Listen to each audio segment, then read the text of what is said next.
আমার Facebook friend লিস্টে কিছু ফ্রেন্ড আছে, স্ট্যাটাস আর স্টোরি দেখে মনে হয় তাকে বিয়ের জন্য এইরকমের অবস্থা। বাপ মা বোঝে না গো, বোঝে না। ছোট ছোট মনে করি বিয়ে শাদী দেয় না। একটা কাপাকাপি শীত গেল অথচ বিয়ে করাই দিল না। এখন এই ঠাডা পড়া গরমটা পড়তেছে, এখনো একটা বিয়ে শাদী করাই দেয় না। কোন দিন যে আর বিয়ে হইব। যাই হোক, এই গরমটায় বিয়ে করণই লাগবো। এত যে স্টোরি দেয়, স্ট্যাটাস দেয়, তাকে আমার ফ্যামিলির লোকজন দেখে না। দেউক না দেউক এবার মুখ দিয়ে কইতেই হইব।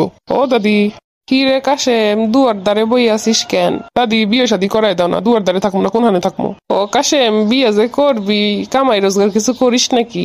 বউ না থাকলে কামাই রোজগার করে কি করবো দাদি? বিয়ে করাই দিলে না হয় কামাই রোজগারের ব্যবস্থা করতাম। তা কামাই রোজগার ছাড়া কেউ মাইয়ে দিব? দাদি, মাইয়ার তো অভাব নাই, কিন্তু তোমরাই তো রাজি হও না।